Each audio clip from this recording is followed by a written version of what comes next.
Good morning. Good morning. All right, let's open your arms up. All right, today is a good day. Today is a good day. And I get to shine I get to shine my light with the world. my light with the world. The world gets a good dose The world gets a good dose of my awesome. of my awesome. I accept I accept my challenge my challenge to be awesome. to be awesome. And so it is. And so it is. Amen. Amen. Go raise that roof. We did Victoria's song was good. Now I've got to follow it now. All right. Or the music team song was good. All right. So today is about the circulation of spirit. And I thought that this is really a good topic, and we're going to talk about it for the next couple of weeks, this flowing with the universe. So the circulation is happening all of the time, right? Our breath is circulating. Our heart circulates the blood through us. I mean, even when we breathe, we're breathing in somebody's breath from Canada from 6 months ago, right? It's continually, there's a circulation of movement. And it's really important that we understand that there's this law that things need to move, they need to circulate. For us to actually even grow or to get more, there has to be this moving out. And do you ever find that sometimes when you, like, I don't know, do your spring cleaning or your fall cleaning, or you move things out and paint a room and put stuff back, how that feels and the energy with that, right? Because if it stays the same, it gets very stagnant. And we get heavy, and sometimes we dread going home because, oh, I got to look at that mess, that pile there, and it's like, and then so what we end up doing is we put blinders on so we don't have to look at it. We just know that we're uncomfortable, but if we don't look at it, it doesn't have to exist, right? And so one of the things that can be a little bit of a struggle with new thought beliefs, or sometimes with unity beliefs, some of the challenges is not being able to talk, feeling like we can't talk about something when something's going on, right? Or if we're in this place where we feel like we're limited with our funds, if we say we're limited with our funds, we are staying in that negative place. So we choose just not to look at it. But yet we're thinking, I've got limited funds, right?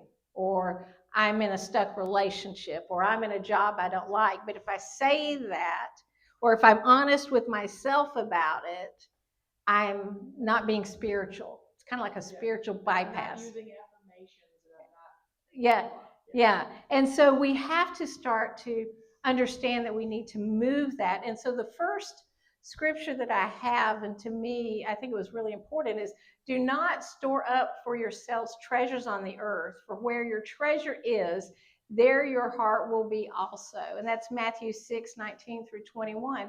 But do not store up for yourselves the treasures of the earth. But what this means is, too, it's not just about like hoarding everything, right, and all the physical items, but it's also being so focused on needing to have something or to prove ourselves. We're trying to store up this identity or this persona, and that when we're doing that, we are bringing in, but we're not necessarily expanding out. Am I making sense? So like we stall. And so it's like where our treasure is our heart will be also. So if we are in that place of worry and holding it on, and I don't know about any of you, but boy, I have just really nursed that worry thing from time to time, and like cradled it like it was a special baby, and I didn't know, and I wanted to keep it. I didn't want to give it to God because God didn't know what to do with that worry, right?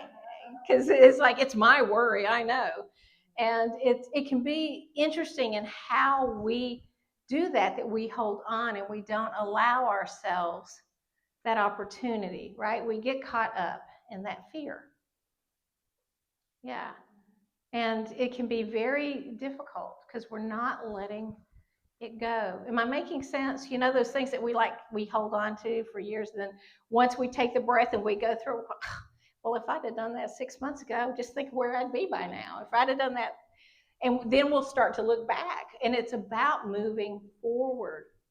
But it's about cleaning out space in our lives, in our soul, in our spirit, because our soul cannot not grow. You're going to hear me say that a lot. Our soul has to grow. That's its desire. That's its ability to expand. So if we're holding ourselves back, saying, well, I can't do it right now until the kids leave home.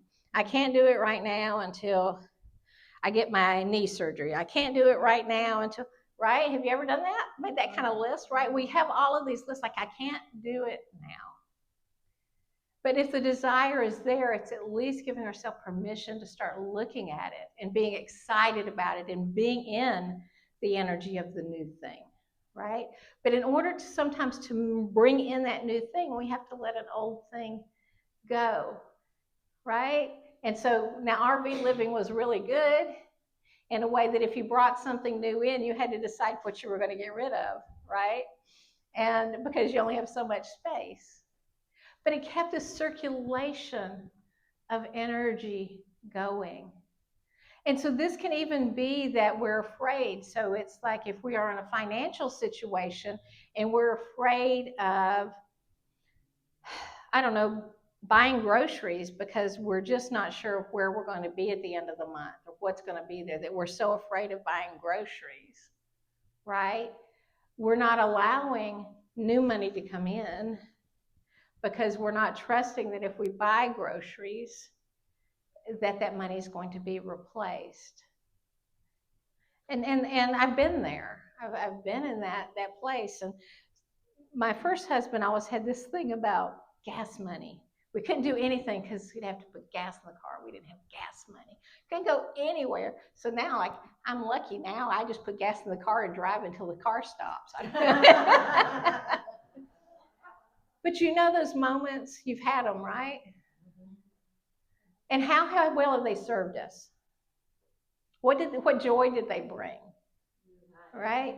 But it's like all of a sudden when we realize, okay, this is an opportunity. This discomfort is an opportunity to move forward. And clicker person, yes, Kathy, thank you. Give, and it will be given to you. A good measure, pressed down, shaken together, and running over will be poured into your lap. And so I'm thinking, like, if somebody's getting a drink, you know, shaking that goes from my early bartender days. Yeah, I've done everything. So, but this is like, again, give, and it will be given to you. So that giving can be just giving up the fight, right? It could be giving up the resistance. It could be giving up the fear and letting ourselves move into that new direction. But it's going to be given to us and poured into our lap, right?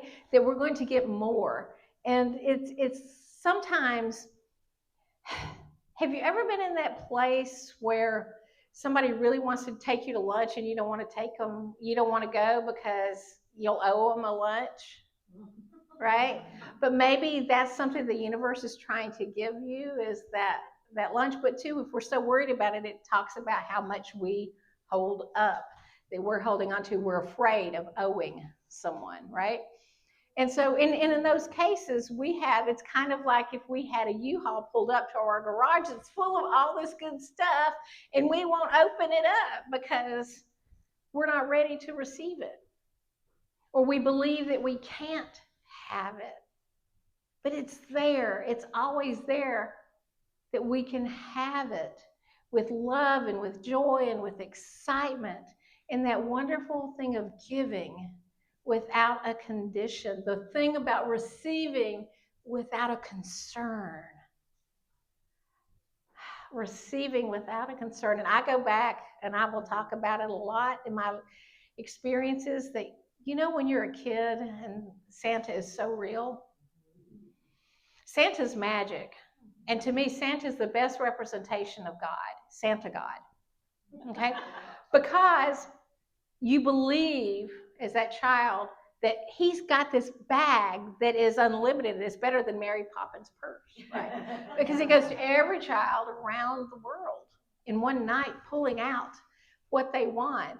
And I don't know, but sometimes my parents would say, well, Santa's on a budget this year.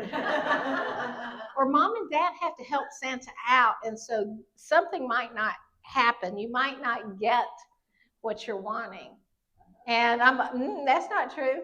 Santa's magic. I've written him 3 letters. I sat on his lap. Santa is going to deliver. And the thing is, usually Santa does deliver. And if it's not from Santa, it could be from the grandma, it can be from an aunt. It shows up because that kid is living that manifestation. So come to the kingdom as that of a child, right? It's having that faith that that circulation happens, right?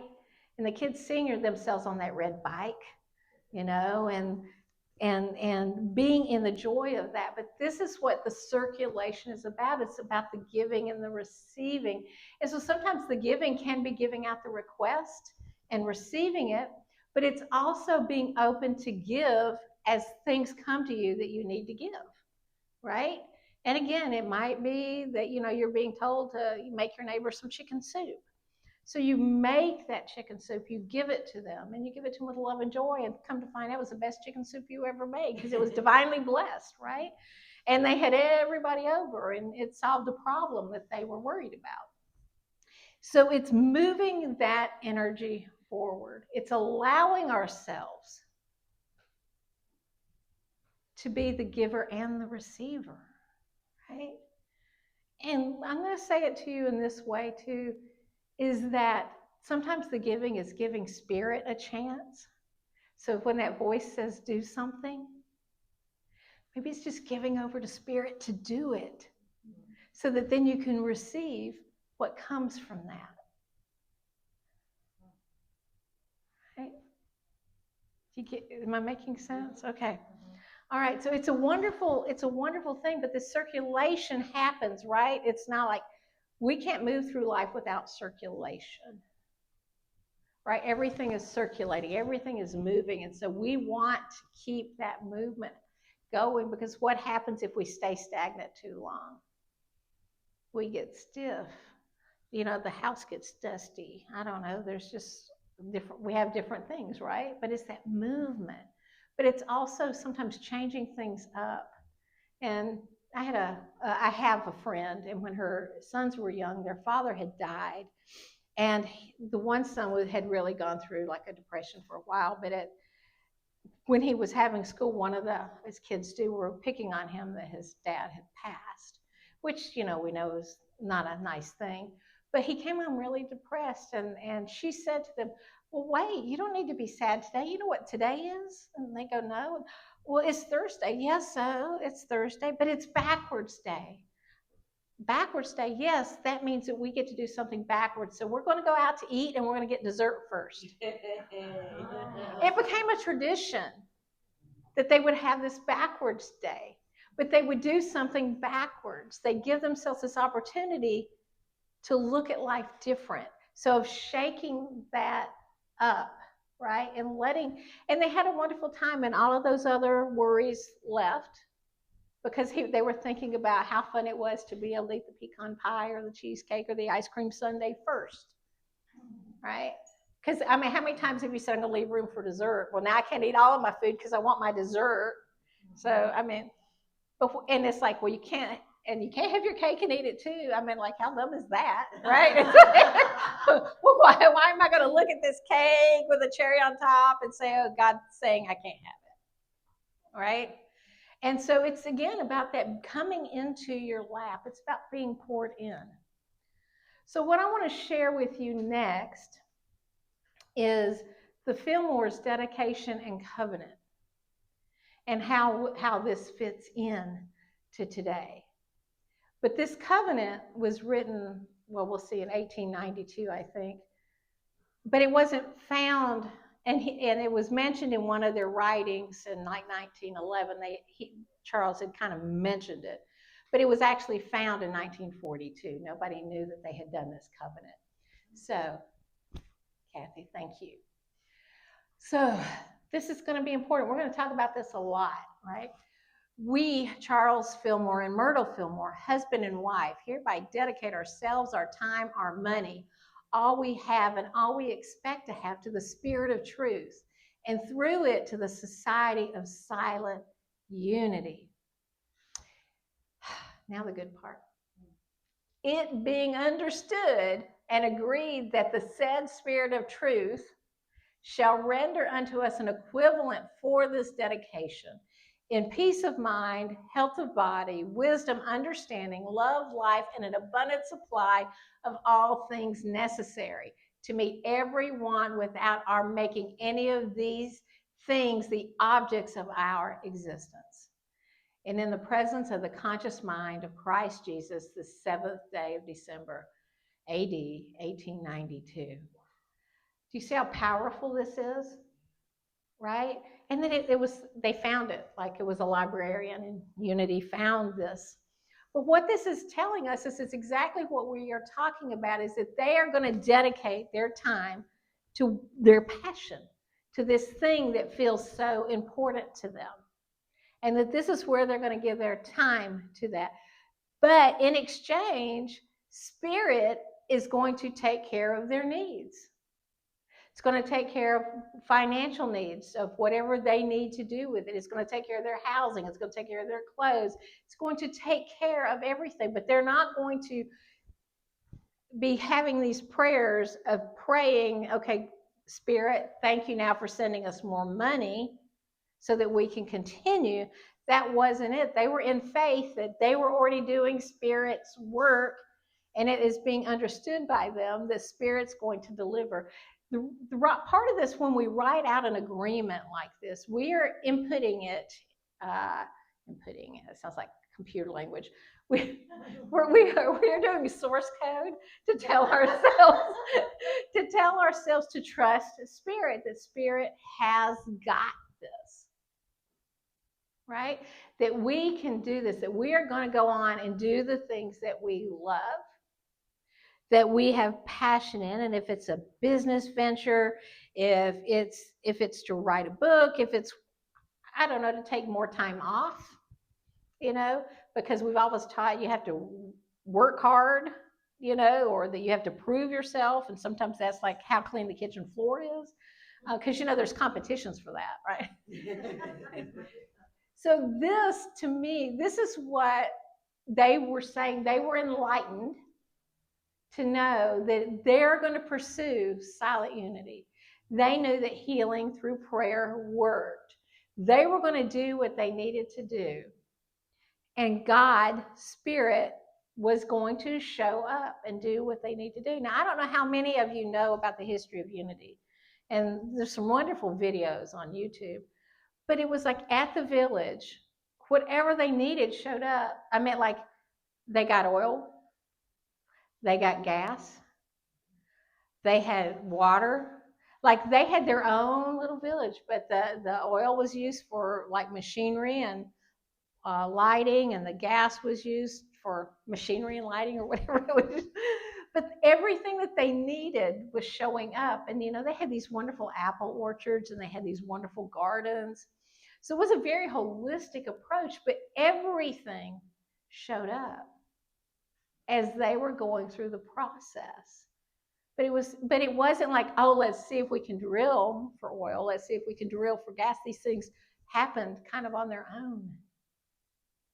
And that's like, so when we have that faith and we have that trust in Spirit to move that energy forward, to claim it, to name it, and to do what it is that we love, but without that fear that I can't give, because if I give this, I have nothing left for me, or I have nothing left for anybody else. And in Myrtle Fillmore's Healing Letters, there's a point where she says to somebody, when I've used up, and I think she called it her allowance, but when I've used up what I had to give out, because she would send people money in the mail, when it would be like, oh, I've used my last bit of money, new money just showed up, but she wasn't worried about it. She was not saying, okay, I've got this $5 and I know that this person needs it. I'm going to send them the $5. And I'm trusting whatever, but I'm not going to worry about if I'm going to get $5 or not. I'm just doing it. And then the money would be replaced. So there's this law of divine circulation. Anybody want to share?